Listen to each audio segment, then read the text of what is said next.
This is my lazy fat daughter." The words cracked through the reception like a gunshot muffled by laughter. My father said them with that sly smirk, the one he wore whenever he found a new way to whittle me down.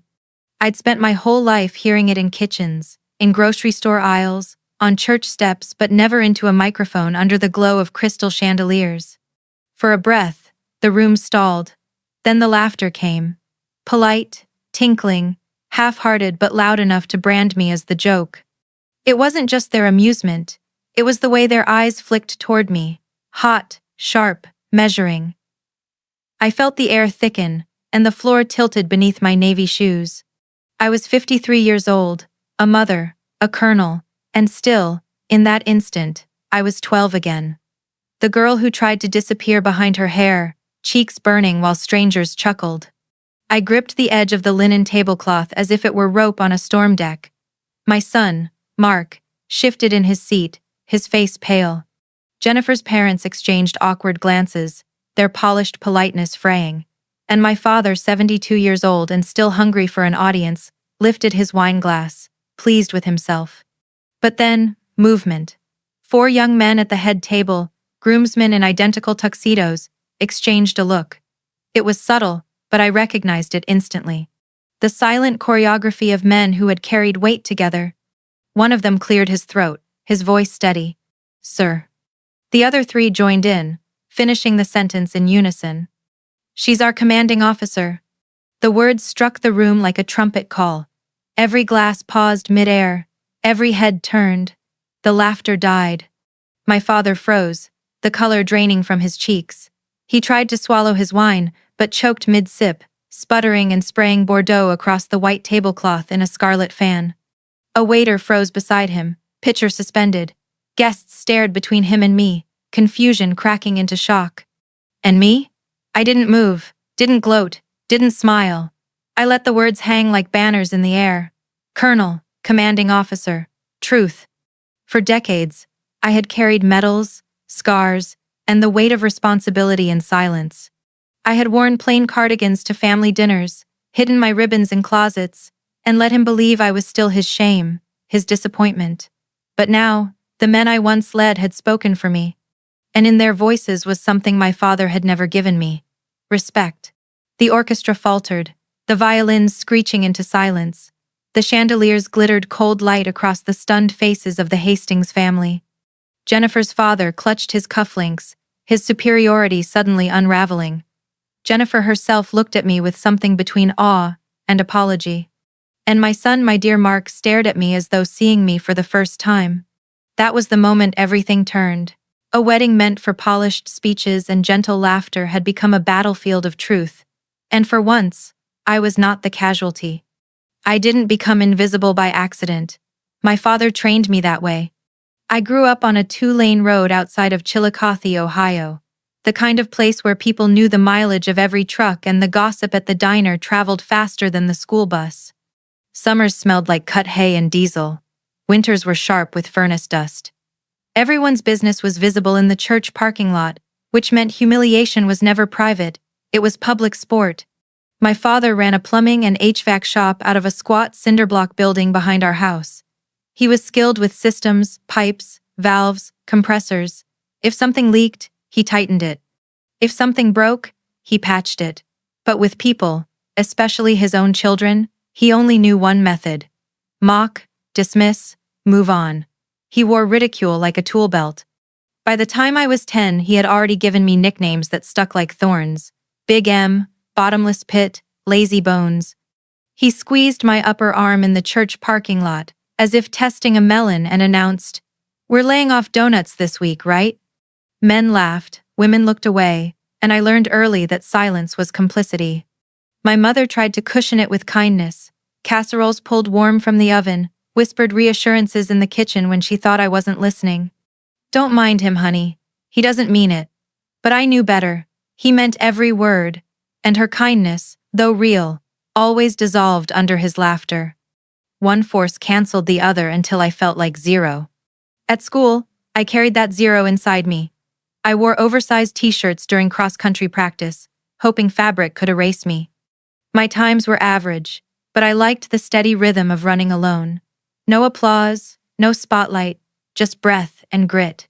Invisibility was my survival skill. If I couldn't be pretty, I could at least be useful. So I swept the shop floor after hours, stacked copper fittings into neat rows, balanced invoices on yellow legal pads. My handwriting was careful, my sums exact. My father relied on that neatness, even while mocking me. "You'd be perfect if you came with a shut-off valve," he once told me in front of a supplier. I pretended not to hear. Pretending was my native language. I can still see those Sundays, sitting in the polished pews beneath stained glass of wheat and water, the preacher talking about grace. My father would shake his hand afterward, booming, "Fine job, Pastor." And then, in the parking lot, he'd lean down, grip my elbow hard, and whisper, "You embarrassed us again today. Hold yourself better." Humiliation loves a parking lot. Those small cuts piled up until I didn't just live with invisibility, I sought it out. At birthday parties, I stood near the punch bowl. At school dances, I lingered by the bleachers.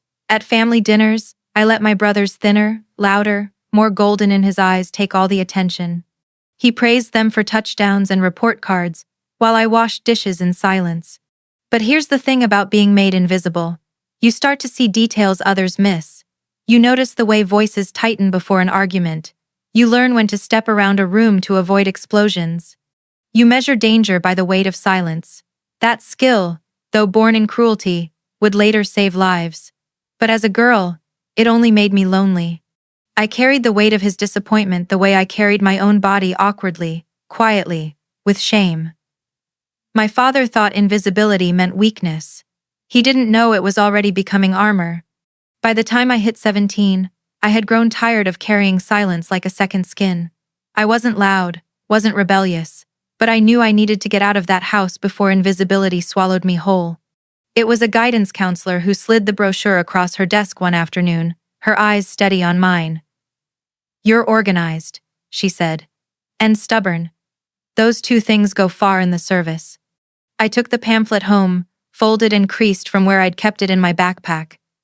At dinner, I mentioned it, almost casually. My father laughed mid-bite, chewing with his mouth open. "You? In the army? You'll quit the first time a drill sergeant yells, 'You can't even handle a hill run.'" My mother's napkin rose to her lips, her old defense silence, and I learned again that silence was safer than siding with me. But his laughter, for once, didn't sink me. It lit something, maybe anger, maybe defiance. I signed the enlistment papers on my lunch break and hid the carbon copies inside my geometry binder. The morning I shipped out, he stood on the porch, thumbs hooked in his belt loops like a foreman of the world. "Try not to embarrass us," he said. I lifted my duffel, didn't answer, didn't look back. The bus rattled down roads I knew by heart, fields, barns, the worn storefronts of town, then turned toward a base, where the world I knew fell away. Boot camp. It smelled of dust, sweat, disinfectant. Beds lined up in sharp rows, sheets pulled so tight you could bounce a coin. Voices barked at dawn, clipped commands, no room for hesitation. I decided then and there, I would not break. If my father thought I couldn't handle being shouted at, then I would learn to turn shouting into fuel.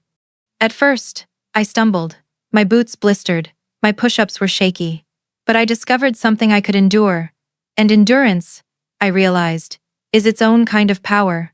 The sergeants didn't care about my body the way my father did. They cared about my bunk being tight, my boots shined, my time on the course beating yesterday's. For the first time in my life, worth was measured in discipline, not appearance. I was useful. More than useful, I was reliable. I remember one night, bone-tired after a long field drill. A girl from Louisiana was crying in the dark, homesick and sore. I sat beside her, said nothing, just handed her my spare socks. She stopped crying.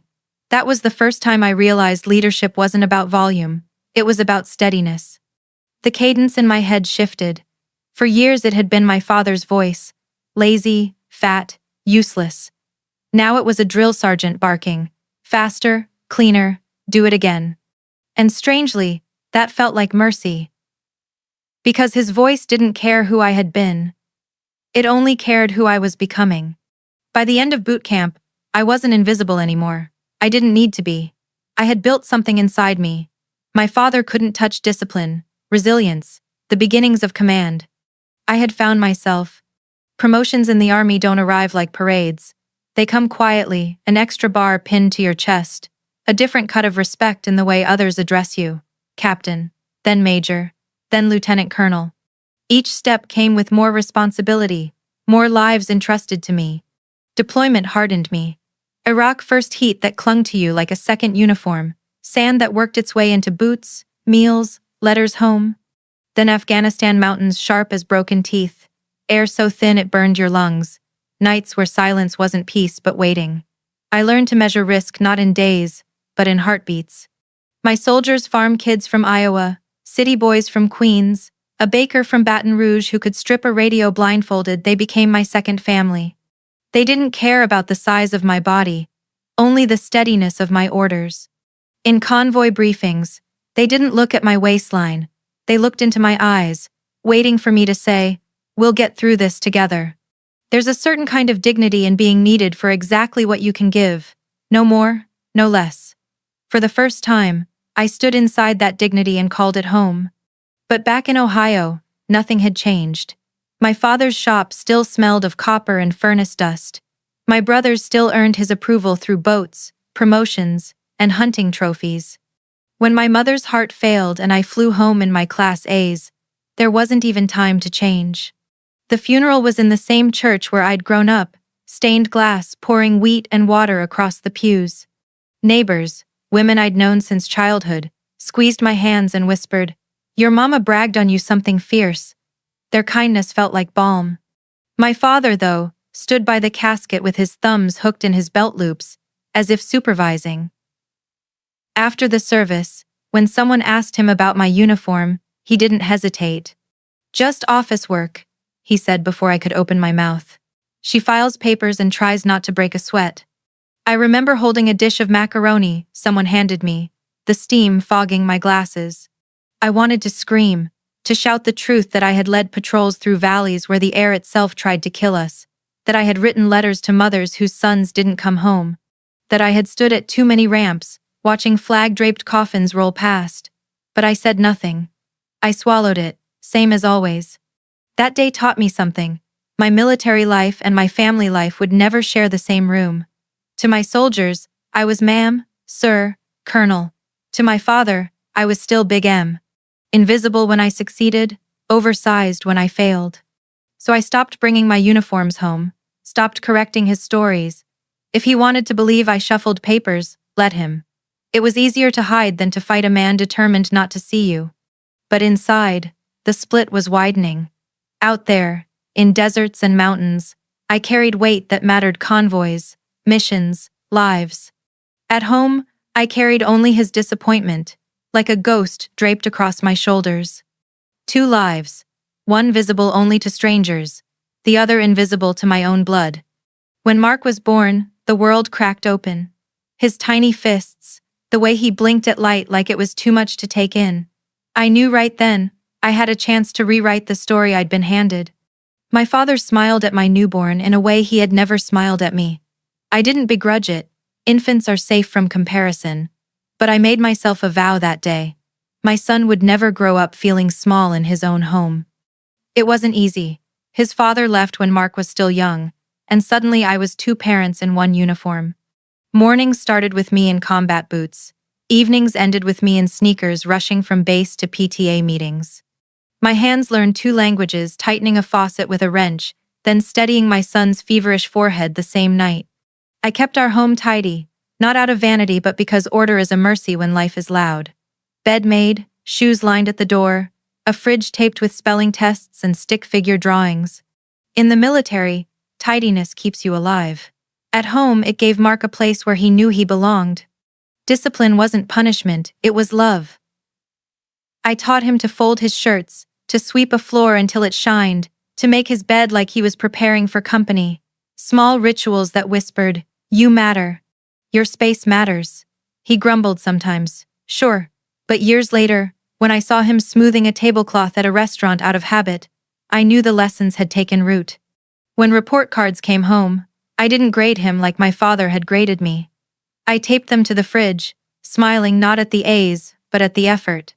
I'm proud of you, I said, whether the grade was top of class or not, because effort itself was enough. Mark grew up steady. Where I had been mocked into silence, I gave him words of praise. Where I had been made invisible, I made sure he was seen. He was the kind of boy who helped neighbors shovel snow, who held doors without being asked. The kind of boy who, when his first heartbreak came, sat at the kitchen table with his head in his hands, and let me tell him, strength isn't loud, power isn't cruel. I lived deployments in chapters months away, months at home. Each departure tore a little, but each return stitched us tighter. He learned resilience not by being sheltered from hardship, but by watching me face it. There were nights I lay awake wondering if he would carry my absence as a wound, the way I had carried my father's presence. But the difference was this. When I came home, I showed up fully. He didn't have to audition for my love. He had it, unconditional. By the time he was grown, I realized something startling. Mark wasn't just my son. He was my greatest accomplishment. The proof that cycles can be broken. The evidence that respect, once planted, grows strong roots. And now, he was standing at the edge of a new life, marrying Jennifer, stepping into a family that judged with cufflinks and cocktails. I couldn't protect him from all of that, but I had given him the foundation. And I had given myself the quiet promise. I would not let my father's words poison this day. The Hastings Country Club wasn't just a venue. It was a stage built for judgment. From the moment I stepped onto the polished marble foyer, I felt it. Chandeliers dripped crystal like frozen rain. Round tables gleamed with calligraphy, place cards, and centerpieces of roses, eucalyptus, and tiny chalkboard signs listing signature cocktails. Even the air smelled expensive lemon polish, champagne, and the faint musk of old money. Jennifer was radiant in her lace gown, her smile effortless, the kind of smile women born into wealth are trained to wear. Her parents moved among the guests with polite superiority, shaking hands like mayors of a private kingdom. And then there was me, navy blue dress, simple strand of pearls from my late mother. Not poor, not unkempt, but practical. Practical is what people call you when they don't want to say plain. I caught the whispers. That's Mark's mother. She looks sturdy. Or, she's practical, isn't she? Words like padded knives. I smiled politely, said little, and clutched my wrap though the room was warm. Habit. You don't put down what you might need if the room turns against you. The Hastings guests carried that club casualness warm at a distance, appraising up close. My father arrived late, as always, wearing a suit a shade too shiny, tie patterned like an argument. He kissed my cheek, leaving the sting of menthol and aftershave. Don't cry, he muttered. Mascara will run. Not advice, just a reminder. Your face is a thing that can fail you in public. The ceremony itself was honest, mercifully short.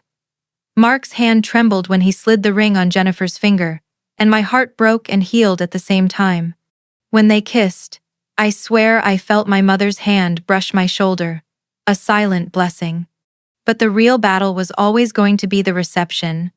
I was seated with golf couples 9 and dine types who laughed about playing the same 4 jokes on loop. They asked what I did. I gave them the soft version, administrative planning. Not a lie, just not the whole truth. People want easy stories they can set down. I'd learned to hand them something light. The Hastings side sparkled with lawyers, bankers, minor officials who held the invisible power of permits and connections. Their grandmother wore a brooch that could fund a college scholarship. The flower girl, bored now that the petals were gone, invented a game on the carpet. In her world, the ballroom was a river. In mine, it was a minefield. I noticed the groomsmen early.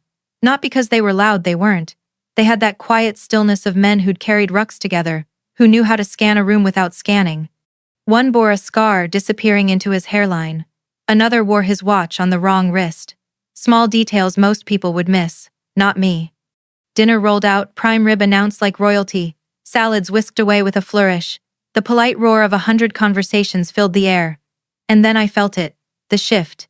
My father stood. He had not been asked to speak. I knew it because Jennifer is a woman who plans to the last detail. The wedding planner tried to signal him from the side, shaking her head subtly. He didn't see. He never does when the sign says yield. He tapped his glass with a butter knife until the room softened into silence. Faces turned toward him, faces that didn't know him well enough to dread what came next. "Folks," he began, "I just want to say a word about family." I could have written the next 5 lines. He always began with jokes. Jokes gave him deniability. If you objected, you couldn't take a joke. If you laughed, you participated.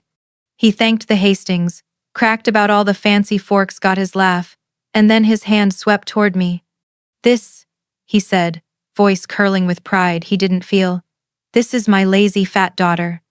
The room froze, then cracked into laughter. Not everyone, but enough. Enough to sting, enough to scratch me raw. I sat very still. If your face doesn't move, sometimes time doesn't either.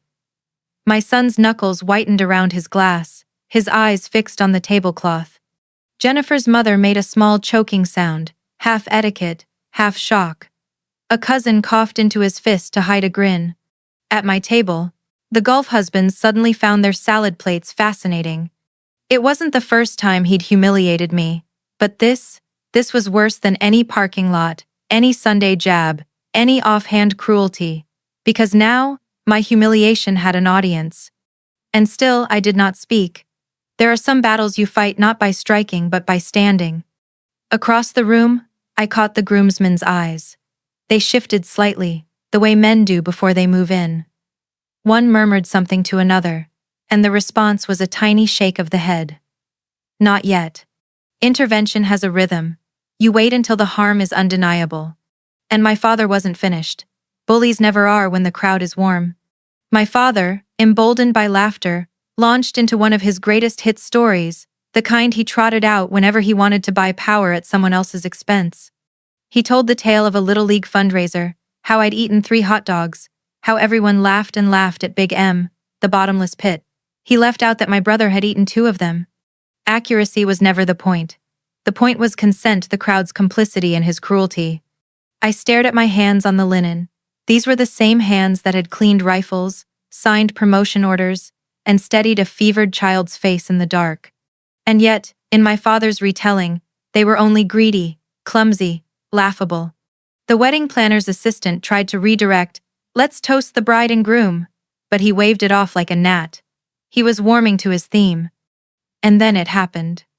Across the room, the groomsmen straightened not theatrically, just the way men do when a decision has been made. They set down their glasses in unison. And with voices level, practiced, unshakable, they spoke.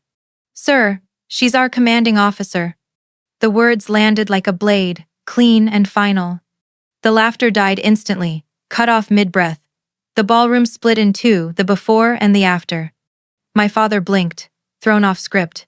He tried to cover it with motion, lifting his glass. He sipped and choked. Dark wine sprayed across the tablecloth in a red fan. You could hear it land.